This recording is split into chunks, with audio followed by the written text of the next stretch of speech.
Okay, we're going to go ahead and get started. I want to welcome you all today to the session on using the ACS to study the effects of COVID-19. We're going to go in order of speakers. I have about 15 minutes for each of them to give their presentation, and we'll take questions at the end. You can put your questions in the Q&A tab, and I'll be monitoring those to ask questions of our panelists at the end. And without further ado, I'm going to ask Tiffany Kindrat to go ahead and get us started. Thank you, Beth. All right, let me go ahead and get my screen sharing.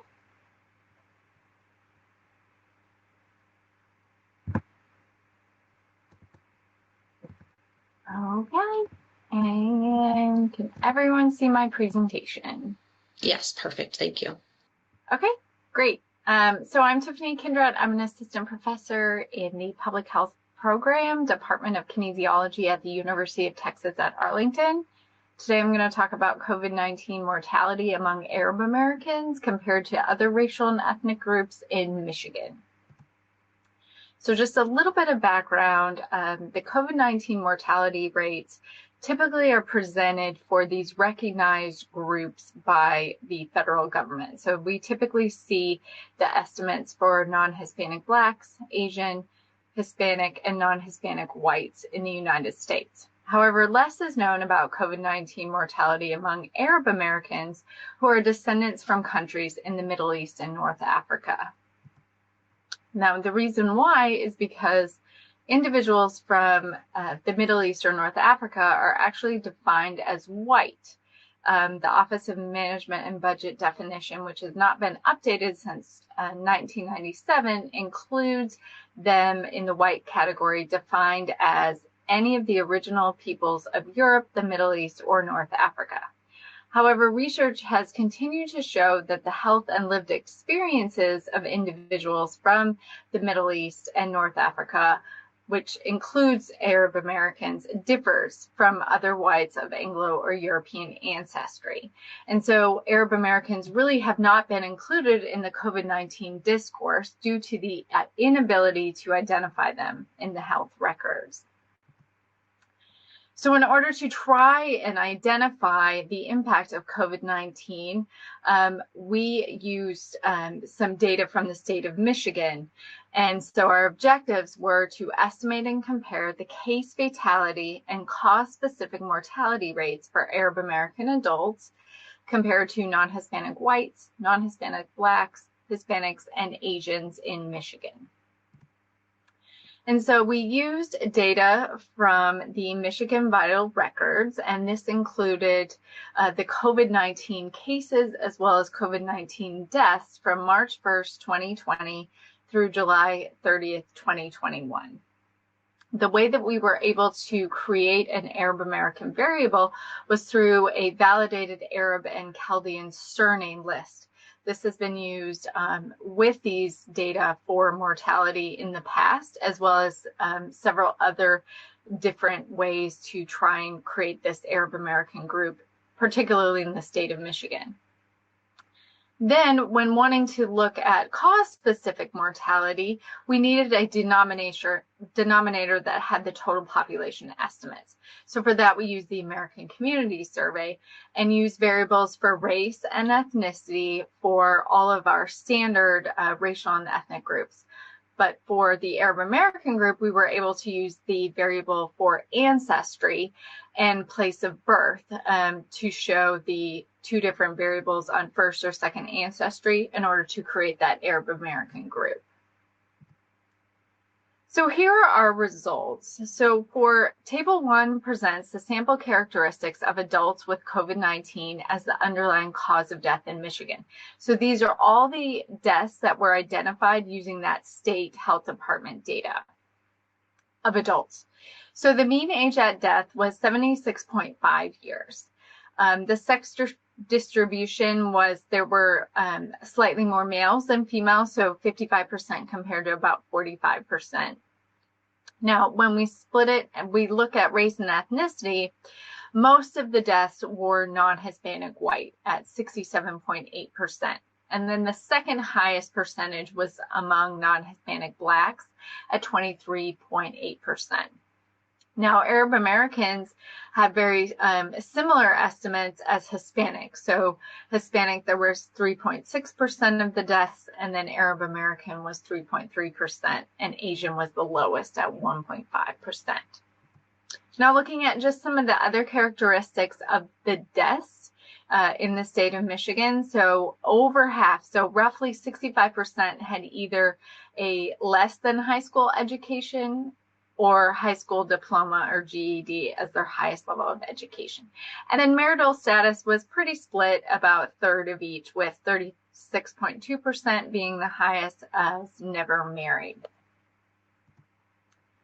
Then Table 2 presents the frequency of COVID-19 as the underlying cause of death, split by males and females. So we were really looking to see and describe the differences by sex here. So among the deaths in males, again, most were non-Hispanic white, 67%.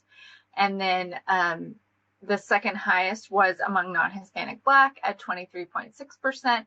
And then the Arab and Hispanic group was very similar here, with Hispanic at 4% and Arab American at 3.7%. And the pattern is similar as well among females. So we didn't really find a huge difference in the distribution between those two. Then Table 3 shows the COVID-19 deaths, cases, and case fatality rates. So here we wanted to see whether there were these differences in the case fatality rate using the actual cases that were within that Michigan state data as well. And so from there, we found that case fatality rate among Arab Americans in Michigan was 1.54%, which was greater than Hispanics at 1.27% and greater than Asians at 1.97%, but it was lower than the non-Hispanic white group at 2.7%, and the highest case fatality rate was among non-Hispanic black adults at 3.36%. Then we separated these again by gender or by sex. And so we did not really find any differences in the pattern. Among males, the case fatality rate was greater than Hispanics at 1.6, but lower than other groups, including Asians. And so it was the same when we separated it there. Then Table 4 shows the case fatality rates separated by age group and adjusted for sex. And here's where we can see some of the differences.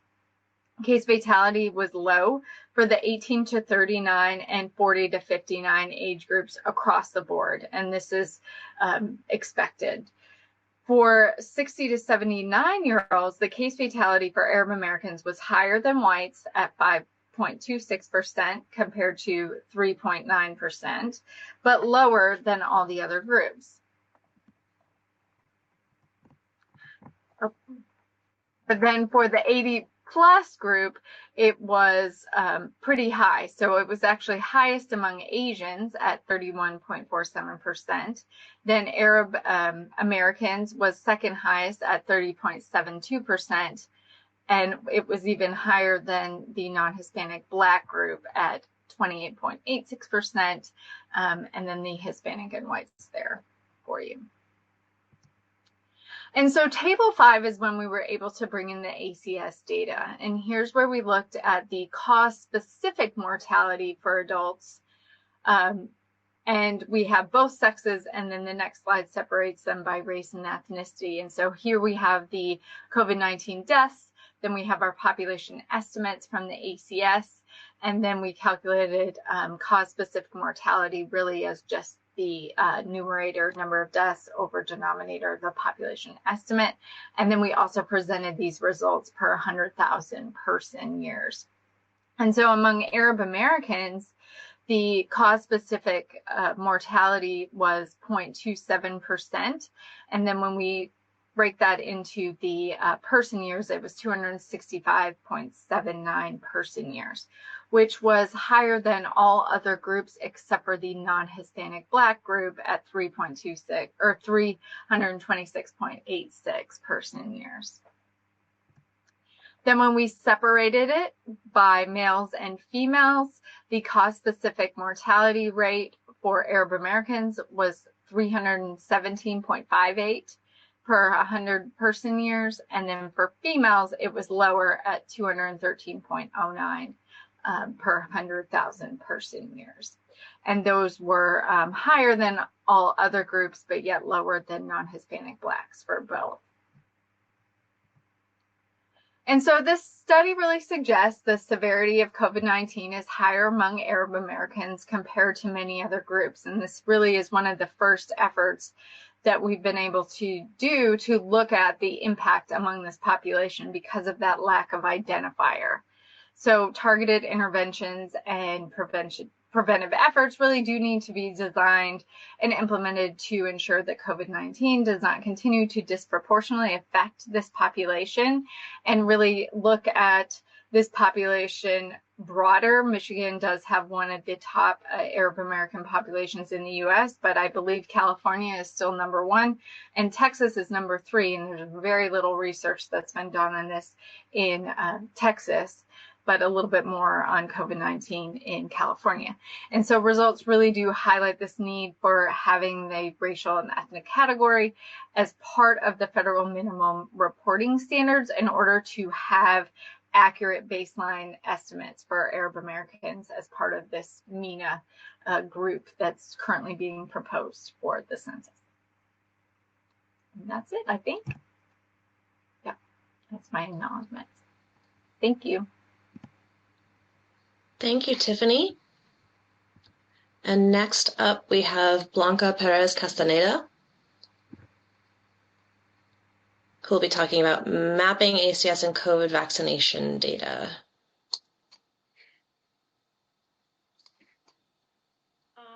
Well, thank you.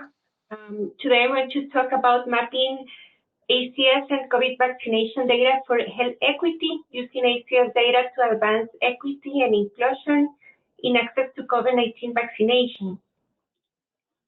I'm from Washington County Health and Human Services. In Oregon, we work in partnership with our community to improve and protect the public health and achieve health equity through prevention, regulation, and education. Together, we promote health and well-being by influencing policies, systems, and environments, providing education, programs, and services, and responding to the needs of vulnerable populations. Our work is led and influenced by our values of equity, accountability, transparency, respect, cultural responsiveness, and collaboration. The Washington County vaccine team provided and promoted access to COVID-19 vaccination with a focus on individuals who are medically underserved, racial and ethnic communities with low vaccination rates, and those with barriers to vaccine access.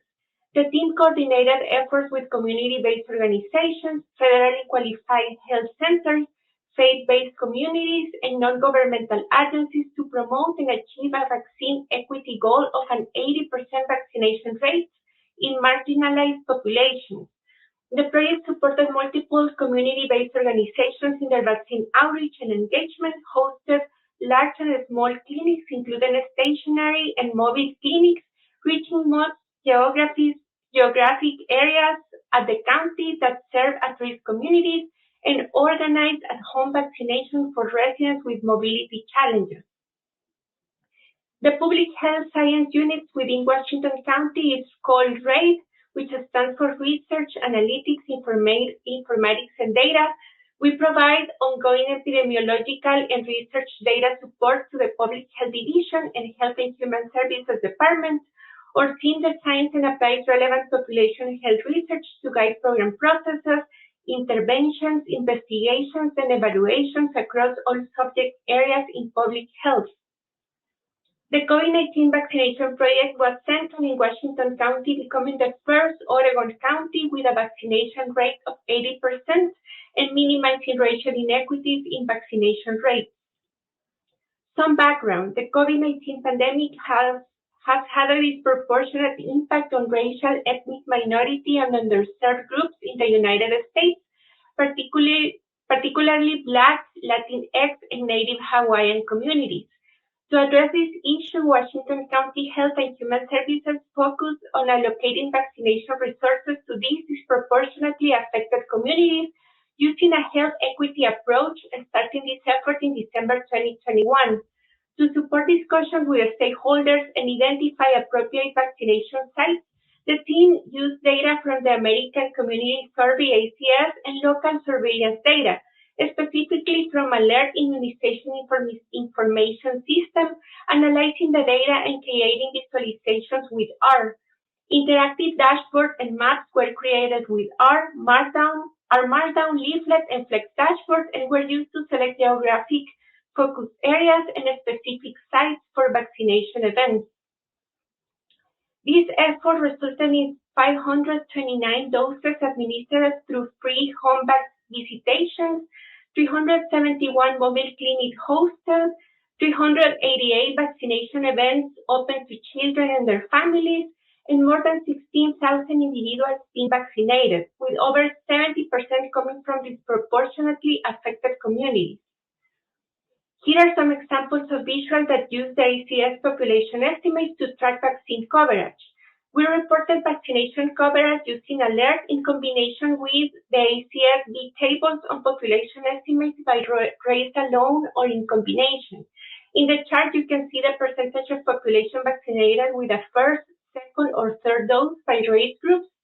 The chart reflects the latest vaccination record for a person. For example, if you see the Hispanic or Latino population, most of the people under this group had received the second dose, but the third dose shows only at 12% of the population. This type of charts allow us to see which population needed more support and how.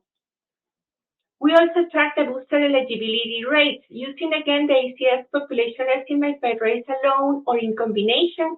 In this chart, you can see the percentage of population that were eligible for a booster dose and hadn't received it yet. Here we see that 40% of the native Hawaiian and Pacific Islander population was eligible for a booster dose at the time of this report, being the group with the highest number of people with the option of having a booster but not getting it yet. We also track the vaccination coverage by age on a weekly basis. In this chart, you can see which ACS age groups had reached the goal of 80% vaccination percentage of population. In yellow is the percentage of population not vaccinated, and in green and blue the percentage of population vaccinated with the first, second, or third dose. The team also used vaccine surveillance data to track trends over time and evaluate the impact on health equity, including reductions in disparities in vaccine coverage. To the right, a time trend of the percentage of population vaccinated with the COVID vaccine by race compared to the 80% and 100% of coverage goals. One example of our work with partners was the collaboration with the school district managers and vaccination partners to identify school sites for mass vaccination campaigns. Using ACS data on demographic characteristics and vulnerability measures, immunization coverage data, and publicly available school-specific data to create a school profiles and a priority ranking matrix. The ACS data play a critical role in the success of these efforts. At the time of this report, 15% of COVID-19 cases had been in children. During the September 2021 surge, case counts of COVID-19 in pediatric age groups were higher than during previous peaks, and case rates were similar or higher than overall case rates. Children aged 12 and up have been eligible for some types of COVID-19 vaccination in Oregon since May 2021. In October 2021, in response to a request for vaccine input planning from several school districts, the Washington County Vaccine and Testing Planning Team and community-based partners analyzed available data to identify and prioritize the schools for vaccination efforts and vaccine events. The school districts were interested in partnering with vaccine providers to host school COVID-19 vaccination events. We use ACS population estimates on sociodemographic and vulnerability measures by zip code and census tract to build maps in R that show immunization coverage by age and race, overlaying with the location of elementary school district boundaries, and existing vaccine clinics or vaccination sites. All of these allow us to generate a priority score to rank and identify the best school for a vaccination event. Here are some examples of sections of the reports made for the school districts to help the planning of the location of vaccination events. To the left, a map showing percentage of youth vaccinated using as denominator the ACS population estimate of people younger than 18 in a zip code. To the right, a map highlighting the 10 zip codes with the highest youth population calculated as the ACS population estimate of people younger than 18 in a zip code divided by the ACS total population estimate of the zip code. 5-year ACS population estimates for 2015 to 2018 were used. Same map, but now adding a layer with the boundaries of the school districts. The shapefiles with the boundaries for zip code and school districts were obtained using the Tigers R package that allows users to directly download and use Tiger Line from the U.S. Census Bureau. On top, you can see that we produce the same pair of maps for different populations. In this case, the ACS total population and the ACS by POC population, and each by different age groups.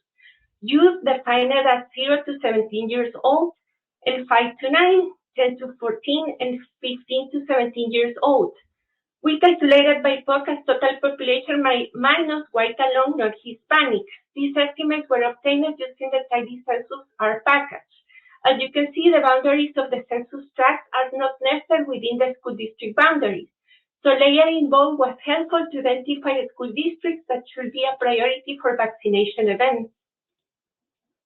These maps were built to identify priority zip codes for vaccination events. To the left, zip codes with the lowest percentage of BIPOC population vaccinated are highlighted. To the right, the zip codes with the highest BIPOC population estimates are highlighted. For zip code in the intersection of these highlighted sections for all pairs of maps created were identified and prioritized for vaccination events. From the 6 pairs of maps and looking at the intersection of the bottom 10 zip codes with the lowest vaccination percentage and the top 10 zip codes with the highest population estimates, 4 zip codes were identified as priority for vaccination events. These are highlighted with a black dotted line in this map. Another pair of maps using just ACS data. This pair of maps show the intersection of census tracts with the highest BIPOC children population, with the highest number of families with children between 6 and 17 years. This is the score matrix I was talking about. We rank the school districts according to we rank the schools according to a total score based on the proportion of different population by race and ethnicity, income, and vulnerability. And the schools were then ranked if they were close to an existing vaccination site. The strategic concern column here indicates that. In the image to the right, each school box icon indicates an elementary school or potential location for a vaccination event. And the green circle, the 2 miles radius from an existing vaccination site. The school on top was ranked better and were suggested as locations for vaccination events. The outcome of this work was well received by our partners, and this model has been praised as an effective use of the data available. So this was a success, and thanks in grand part to ACS.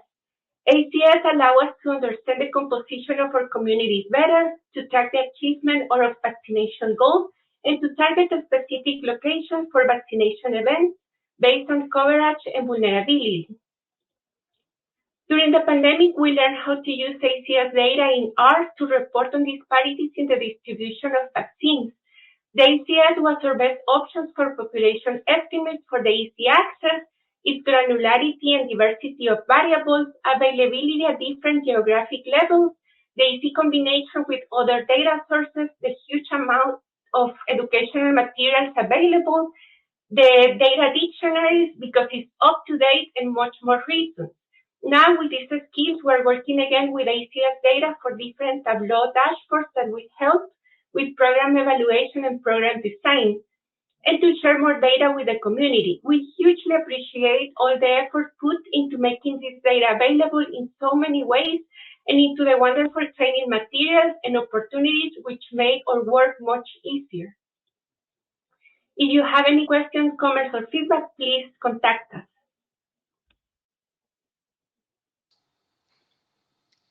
Thank you so much, Blanca. That was great. And next we have Leah Price and Daniel Lyons on the effects of COVID-19 pandemic and learning loss in South Carolina public schools.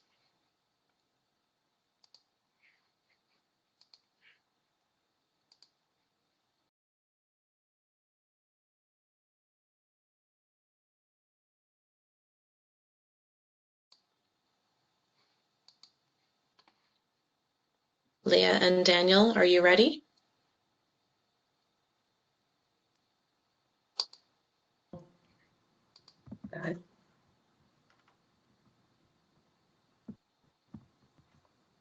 Everyone ready? Yep, we can see your slides and we can hear you. Perfect. Cool. Yeah. So, good afternoon. My name is Leah Price. I am an analyst at South Carolina Department of Employment and Workforce. I'm Daniel Lyons, also an analyst, South Carolina Department of Employment and Workforce, and we're here presenting on the effects of the COVID-19 pandemic on learning loss in SC public schools. So this all started from a NWEA, which is the Northwestern Educational Association.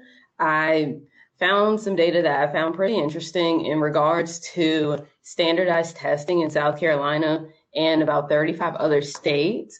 So as you can see at this diagram here, this is a percentage of fall 2019 and spring 2022 of students who took end of the year state summative math assessments in these two opposite school years. And as you can see, for all students, the overall percentage between fall 2019 and spring 22 in all students, it goes down really a little under 7%. But for students who attend a low poverty school, it went up 2.5% between the last full semester of before the pandemic and really the third spring in the pandemic, and the effects that it would have on SC Ready scores, which is a South Carolina standardized test that is offered for grades 3rd through 8th in reading, English language arts, and math. So the research agenda, we wanted to know if remote learning was the same as a school break, and that really brought us to learning loss of how students learn at similar rates, but then once they are out of school or there's a disruption in school that happened during, like what happened during the COVID-19 pandemic, if it would disproportionately impact students from lower socioeconomic statuses. So the topics we'll be covering are school shutdowns and learning loss, our theory and hypothesis tests, our data sources, model and results, and discussion. So we saw that there are sources of education inequality. And when we think about education inequality, it's usually driven by school performance and or funding, and as well as socialization. Students and poor children and students who are of a lower socioeconomic status are usually less socialized and exposed to educational adjacent activities, whether they're extracurricular or leisure. And learning resources. The digital divide is a term that we've heard emerging in the last decade of the emerging divide that is between students who have access to possible broadband or a computer in the home and how this affects their access to learning resources in the classroom.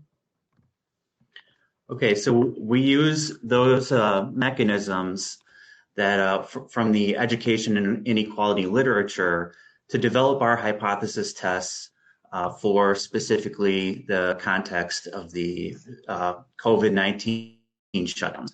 So our first alternative hypothesis is that the greater broadband access is associated with lower learning loss. So the idea is broadband access is an important learning resource for students during the shutdowns, particularly even if they were given internet devices, during the pandemic, they may not have been familiar with digital learning environments had they not had access to broadband, independently from this, last second providing these resources last second by the school.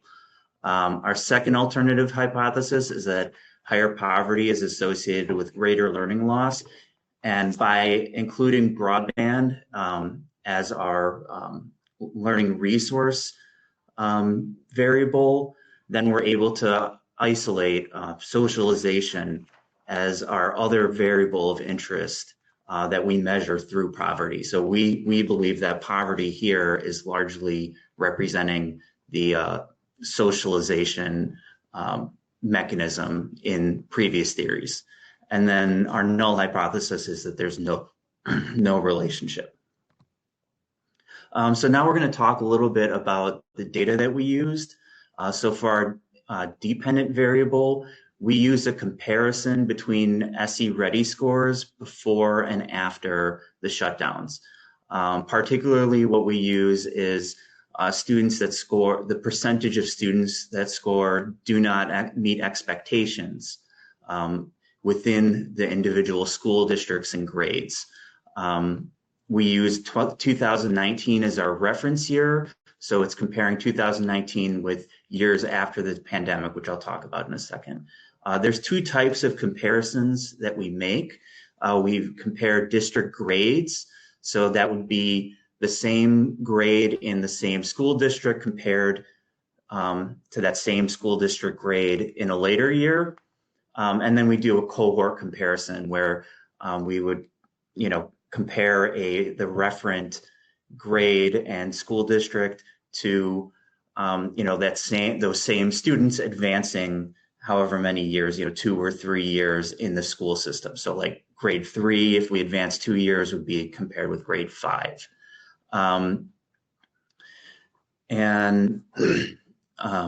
So that's our dependent variable. We think that these are we include both of these models because we think that the district grade does a good job of isolating, keeping stable the learning environments, the same schools, many of the same teachers, other environmental factors, and the same tests that they're taking, right? It's third grade tests compared to third grade tests.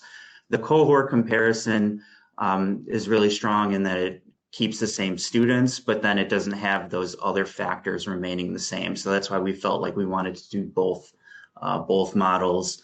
And then we have 4 total models because for each of these, we look at 2 comparison time intervals. So we look at 2-year comparisons, 2019 to 2021, and then 3 years, 2019 to 2022. So the source for our independent variables, the first one is child broadband access rate, and we use the 2021 ACS 5-year school district level estimates. So we just take under 18 household population with broadband access divided by the total under 18 household population. Our next independent variable is a child poverty rate. We use the Small Area Income and Poverty Estimate Program for that, and that's a 1-year estimate. So we use 2019. Note that this is a slightly different age group, age 5 to 17 in poverty over the total 5 to 17 population. And so as you can see on this table here, we have the 5 largest school districts in South Carolina. And as you can tell, if you can look at it, there are the total number of actively enrolled students, child poverty rate, and child broadband access. And this is really where the ACS ed mapping really comes into play and how large some of these school districts are. And one thing to keep in mind is that if you are unfamiliar with South Carolina, all of these school districts are large metropolitan areas. So Greenville is the county school district of Greenville County. Charleston and Berkeley are in the Charleston metropolitan area, which is down on the south coast of South Carolina. Horry is in the Grand Strand, Myrtle Beach, Conway.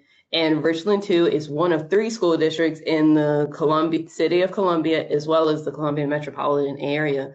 But one thing to pay attention to is really the child poverty rate. So granted, all of these schools, and the school districts are in well-resourced and well-funded areas, you still have to pay attention to the child poverty rate. And as you can see for Ora, it's 20%.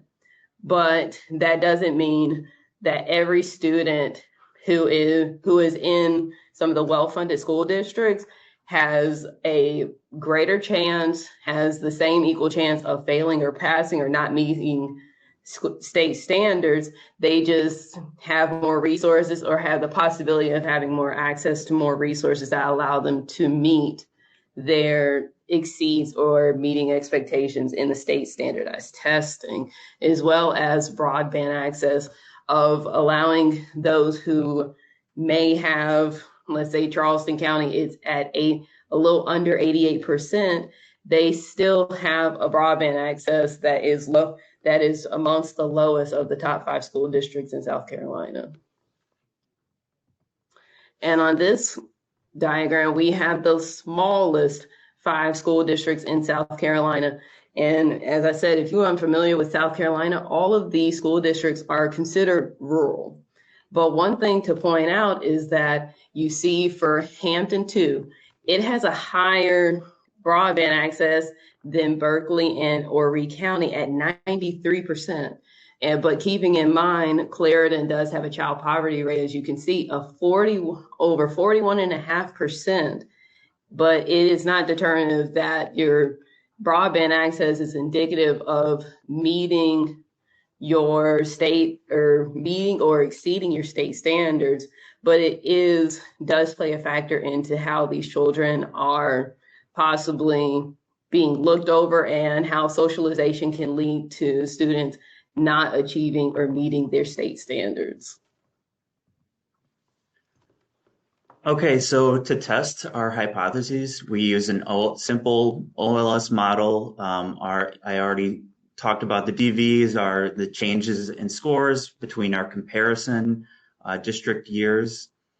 And then we have broadband and poverty, and then we only use population as a control in case there's some issues with larger districts and smaller districts, like on the last couple slides, taking more or less resources to be operating. So here I have the 2-year comparisons. And these are standardized OLS coefficient estimates for poverty and broadband among the cohort comparisons and district grades each. And then those are 95% non-parametric bootstrap confidence intervals. And what's really interesting here is the difference we see when we look at the 2-year and in the next slide, the 3-year estimates. So here for the 2-year estimates, we can see that for these models, broadband is showing a significant effect, right? So broadband is negatively affected with it's negatively related to learning loss. So as broadband access goes down, students experience greater learning loss in both comparison groups here. And poverty, we don't observe a relationship here with poverty. But then when we do a 3-year comparison, so now we're an extra year removed from the school shutdowns, the results have flipped. So now we see no relationship between broadband access and learning loss. But now we see a positive relationship between poverty and learning loss. So as poverty increases in a district, that district was more likely to display learning loss amongst their students in that, the respective grade that we're looking at. So what are our takeaways from this? What it seems to show is that, some students are able to be resilient and to bounce back when there's some sort of disruption.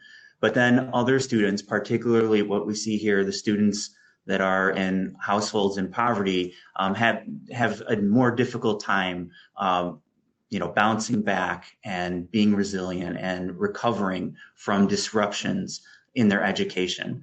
And we think that these are really interesting results that obviously they're preliminary, only the state of South Carolina, but it really should be looked at further for additional research to inform policymakers on crafting enduring and consistent education and targeted education policies to address this inequality, particularly when we see disruptions like this, whether it's major events, like a pandemic, or who knows what future events could disrupt education on a large scale, or we could also apply these at the individual level, right? When an individual student has their learning disrupted.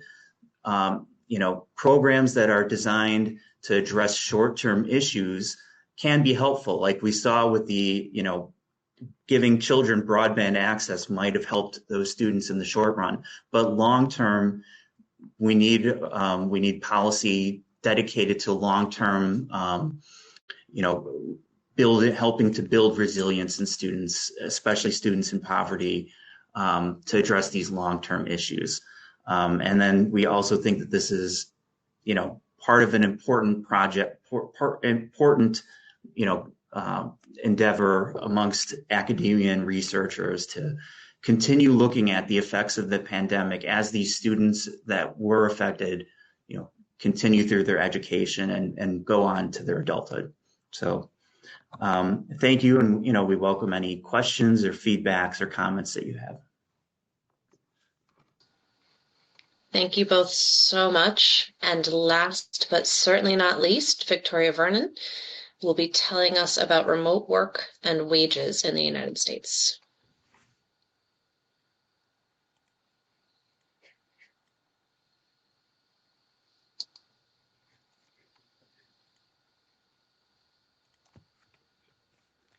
Good afternoon and welcome to the last presentation of this conference. My name is Victoria Vernon. I'm an economist at SUNY Empire State University, and this is joint work with Sabrina Wolf-Pabelonia from the Bureau of Labor Statistics. All views expressed here are those of the authors and are not necessarily reflecting the views and policies of the Bureau of Labor Statistics. So we're about to talk about remote work, something that affects all of us, wages and hours worked in the United States. This is our work in progress, so your comments are very much welcome. Okay, so American Community Survey allows us to identify remote workers. How do we do that? There's a question under the transportation section that reads, how did this person usually get to work last week? So usually means on most of the days. The options are train, bus, and various forms of transportation. And there's also an option worked from home. So if the person is employed for a full year, full time, and check marked that he or she worked from home, we consider this person a remote worker.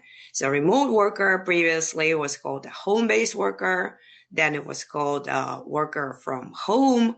And now most remote workers presumably are hybrid people who go into the office perhaps once a week or twice a week, but most of the time they work from home. Although we still don't have a good idea of what percentage of workers are entirely remote and which ones go in the office part of the time. Looking at this graph that describes the percentage of full-time full-year employers working from home, we see that the share of these workers increased steadily between 2010 and 2019 and actually doubled from 2% to 4%. And then during the pandemic, it skyrocketed to about 20%. So every fifth worker in 2021 worked remotely, and the share was higher among men, though among women, not among men, compared to men. For comparison, we also computed a share of remote workers from the American Time Use Survey. These are estimates of the percentage of people working exclusively from home on their days when they worked for 4 hours. So this may include weekdays, and this also excludes self-employed, just like in the American Community Survey data. So these are wage and salary workers only, and you see the same pattern.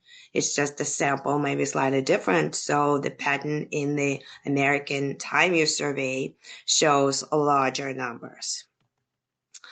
So looking by occupation, we see that the situation with remote work is really uneven. So even before the pandemic, computer and mathematical occupations already had every 10th worker working primarily from home. And during the pandemic, that share increased to 55%. So the majority of computer and mathematical workers worked from home.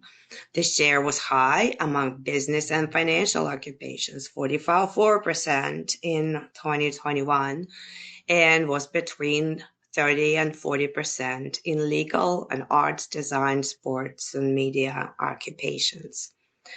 There are also occupations where it is extremely rare to find remote workers. That includes building and grounds, maintenance, construction, material moving, food serving and preparation, transportation.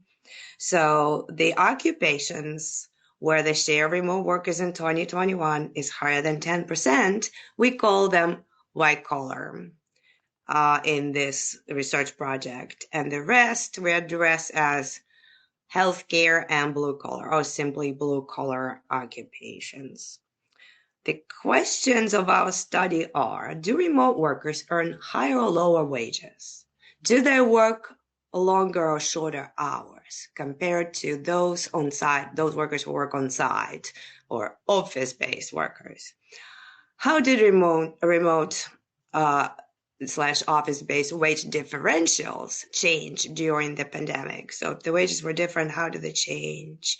How did hours work of remote workers change compared to office-based workers? Do trends vary by gender, occupation, and other demographic characteristics?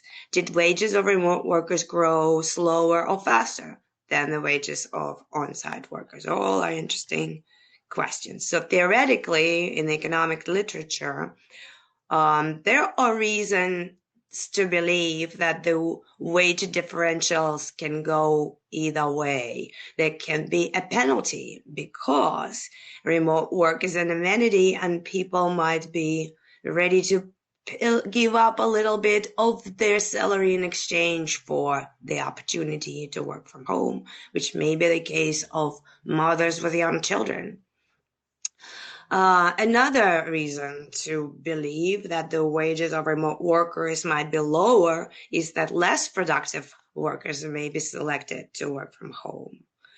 Maybe work from home makes people less productive because there are children running around and there are other distractions at home. So that's on the one hand, and as of course economists say that there's the other hand. On the other hand, workers from home may be more productive because they're in an environment where there's less discrimination, where it's more convenient to be.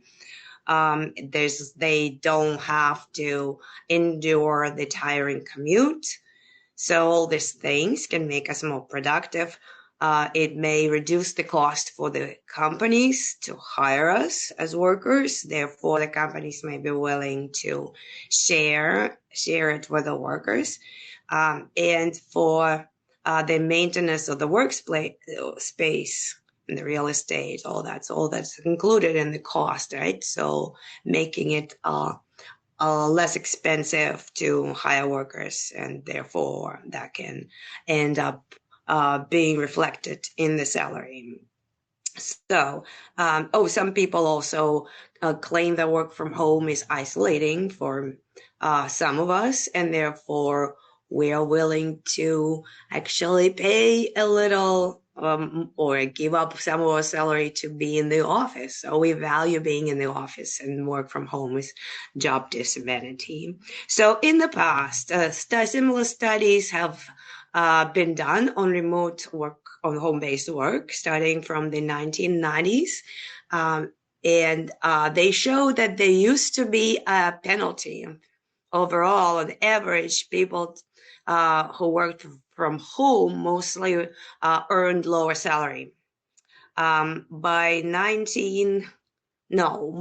about the turn of the century, the penalty decreased to zero.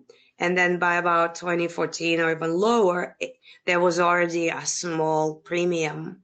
So people who worked from home earned higher salary. Sobrero, Bloom, and others suggest that the wage growth is lower in the high work from home jobs, and therefore this may help us keep inflation in check.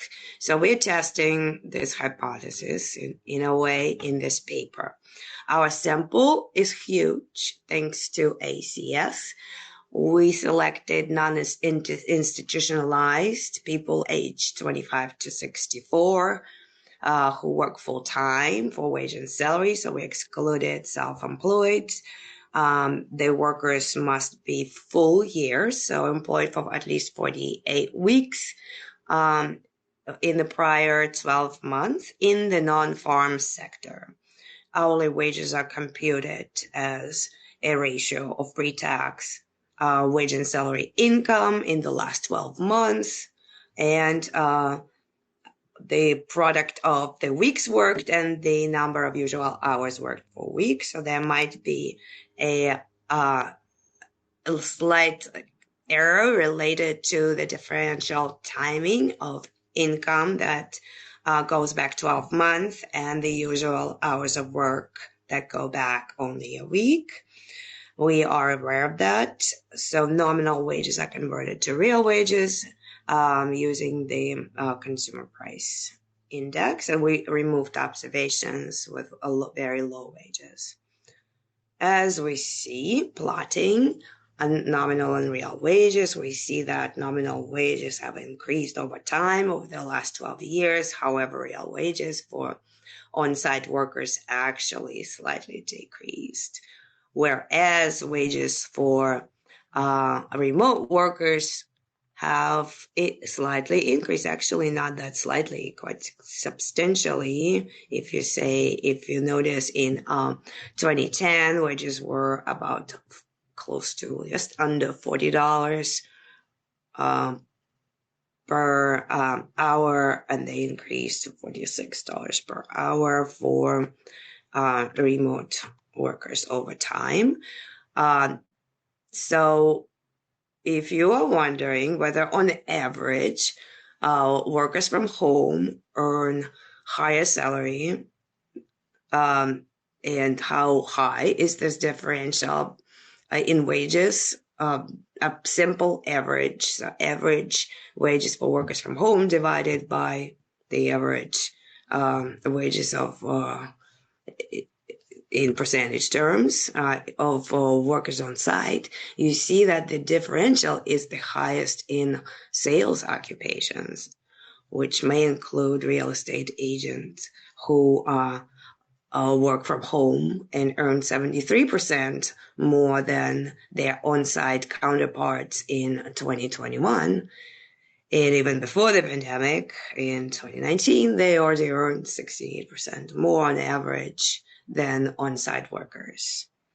So in management, production, life and physical social sciences, these occupations, the differential raw unadjusted wage premium is over 30%. However, there are occupations in which on average there is a wage penalty for working from home, and these you can find at the bottom of this list where you see healthcare support.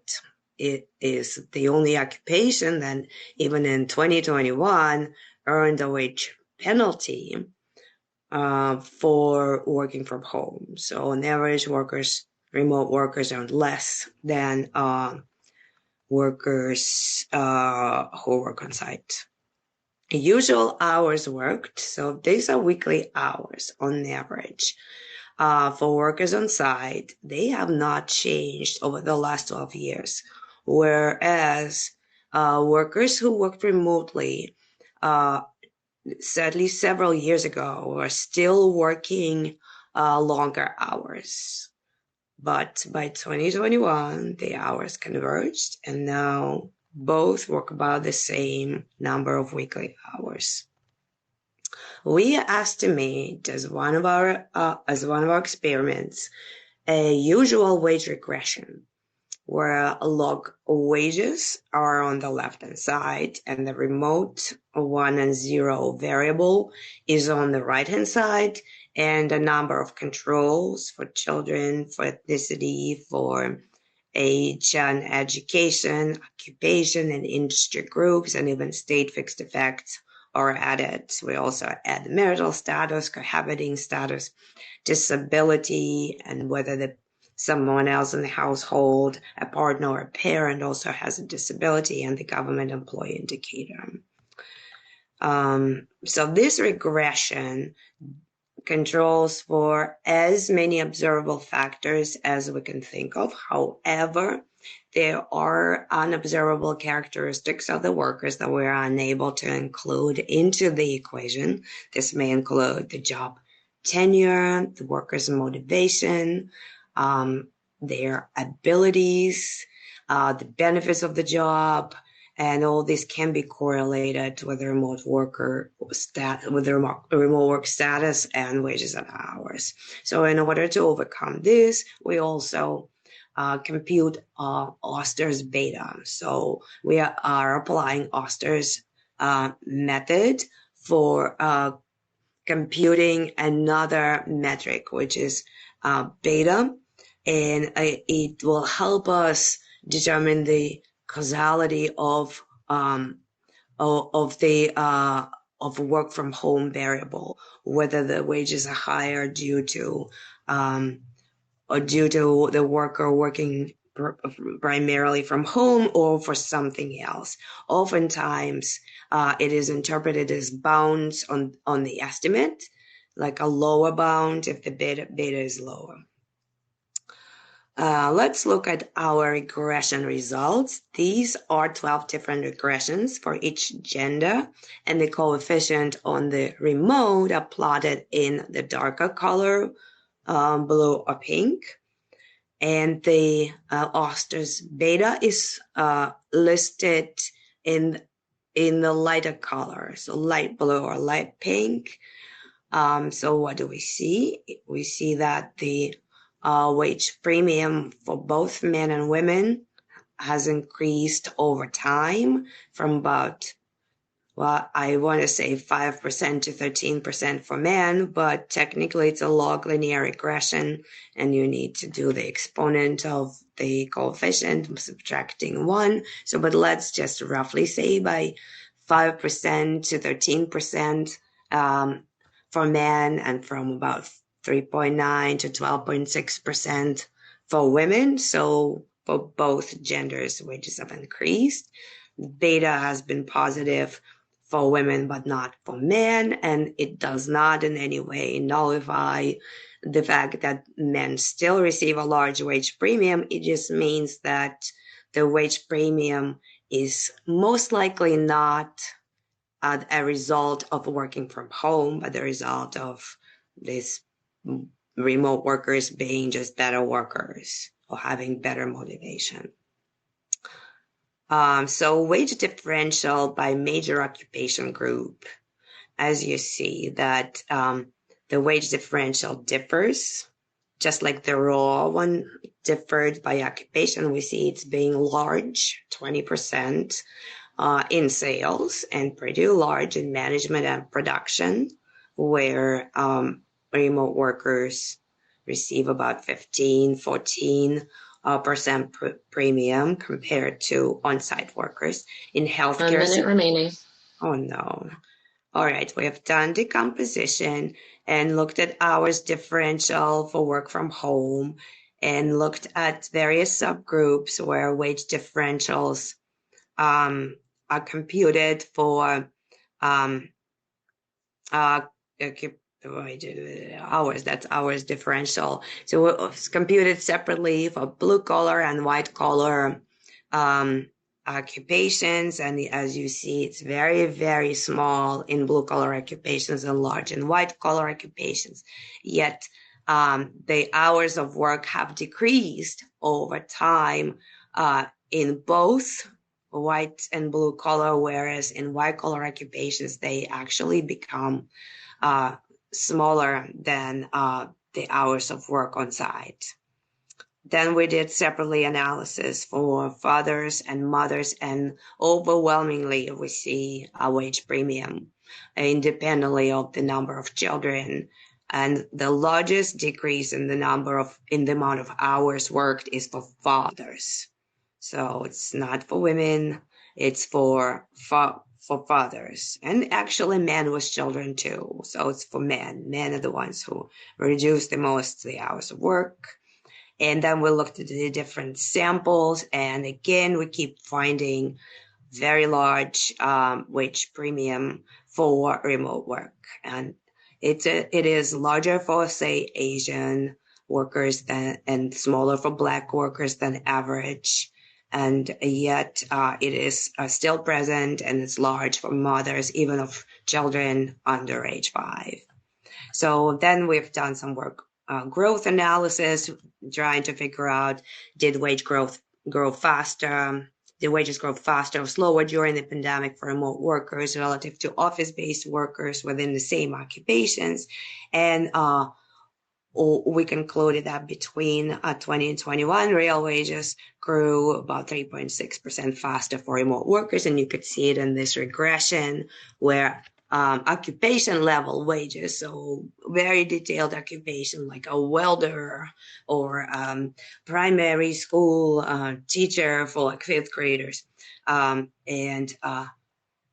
have main observations for these wages over time and for remote and on-site. And we see that remote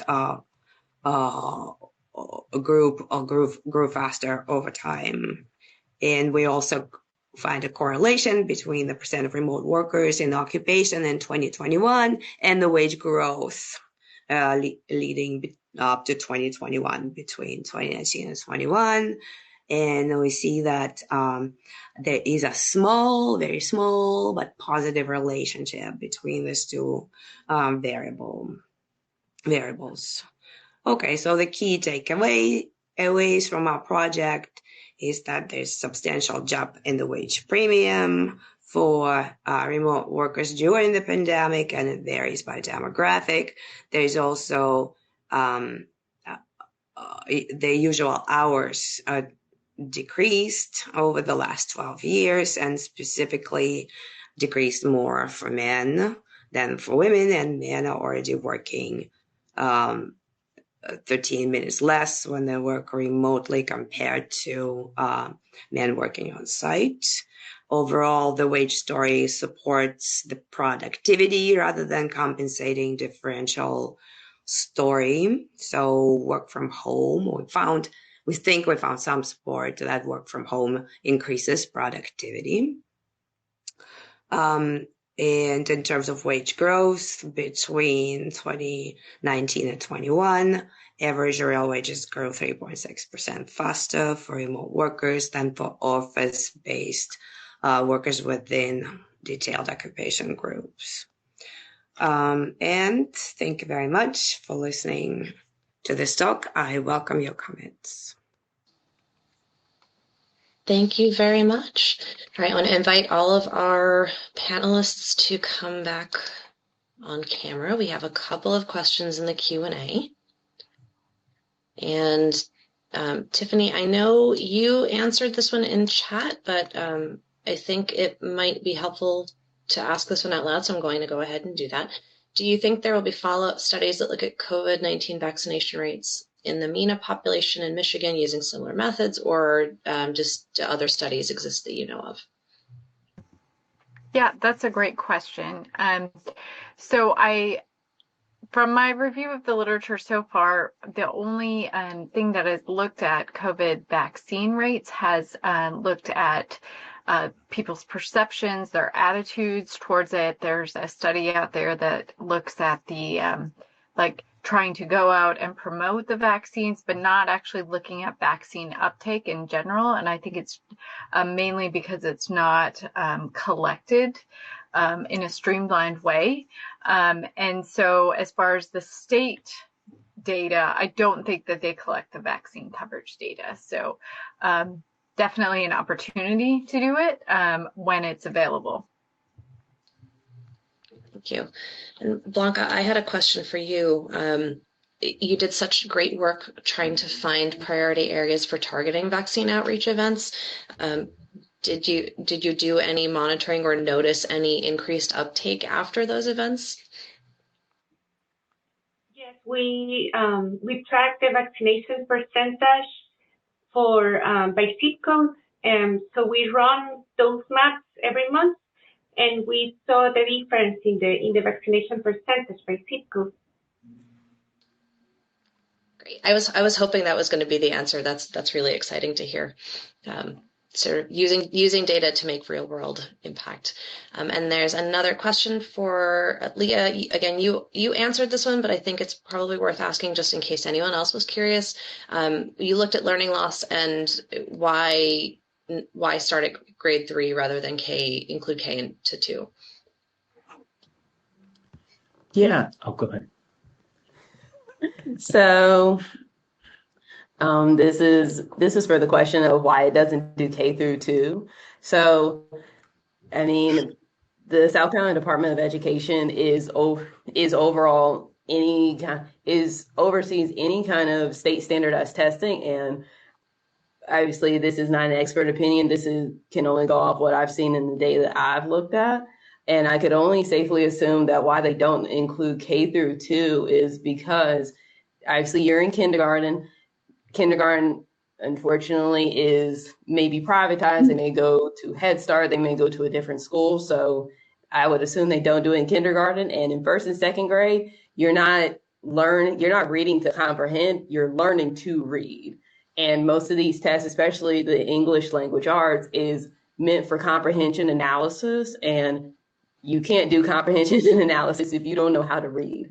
So that's why I would happily assume why they don't do K through 2. And the third through eighth grade is just the best chance that you have, because once you get into secondary, you do have end of course testing in high school.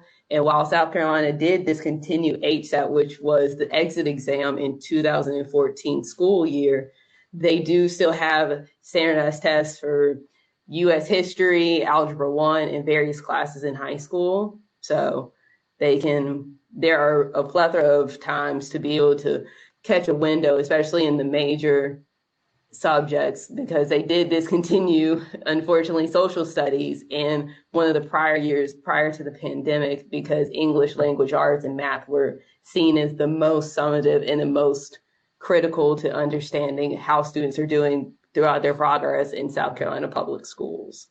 So. And just to add some context, California also starts school testing at 3rd grade, so I think that's pretty common. And there have been a lot of questions about learning loss over the younger grades, because we know that a lot of families delayed enrolling their kids. You look at the enrollment stats; they went way down for kindergarten and 1st grade in 2021, which would have been the first enrollment year of the pandemic. So great question, but I think it's just don't have the data for those younger kids. We've got Side note from Texas, they start standardized testing in 3rd grade as well. Right. All right, we have a few more minutes left, and there is a question for Victoria. If you can explain a little bit more about Oster beta, and we'll see how much of that we can get through in the couple of minutes we have left, and that may be one that you can. Oster beta in 60 seconds. All right. So if you the problem with standard OLS coefficients is that they're not adjusting for selection on unobservables. right? There might be more selection in the wager aggression than we can account for because we don't have a lot of other characteristics that are not observed. So the Austin beta allows us to compute an alternative beta coefficient that would assume, well, that says, assume that the selection on unobservables is just as strong as it is on observables. And then like, how far down would that bring our beta coefficient? Sometimes it brings it to zero, close to zero, and sometimes entirely annihilates the coefficient. But that means that the selection would be really strong. And therefore, the work from home impact is most likely due to selection, not due to increased productivity, better environment, or something else. It's just because better workers are the ones who tend to want to work from home. Okay, that was a brilliant explanation, and that was beautifully concise. I'm sorry, you sounded like you had more. It's becoming more and more popular. However, there's also some criticism of this method in the literature, at the very cutting edge part of the literature. Mm-hmm. I think that is all of the questions from the chat. Do you have questions for each other, or should we give people a couple of minutes to stretch before the final closing remarks? Oh, I see a question. Leah. Blanca, I loved your presentation. All of them are really, really good. But and maybe it's because I'm unfamiliar with kind of just Michigan overall, but was it because I know you remarked that really people who are Middle Eastern, North African are usually some of the highest rates that aren't vaccinated. Is it because possibly there is a maybe not a correlation, causation, whichever, they're determinative of each other, that there is I guess some kind of link of why? Because I know you remarked that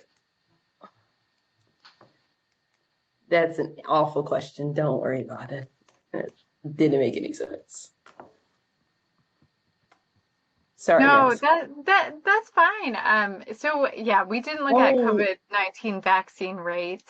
For this one, those were looking specifically at the deaths. But I would just say in general, when we've used some different data sources, the Arab American population is less likely to be vaccinated in flu vaccines and in pneumonia vaccines using the National Health Interview Survey data.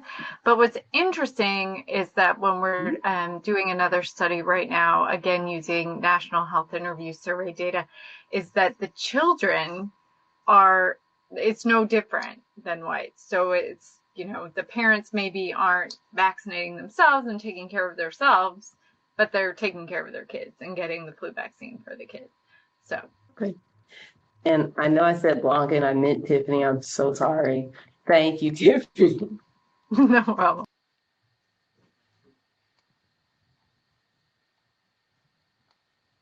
I just want to check the Q&A, see if there are any more. And Leah, this is actually a question for you. First and second year, there's a negative association between learning loss and internet. In the third year, the association between learning loss and poverty is positive.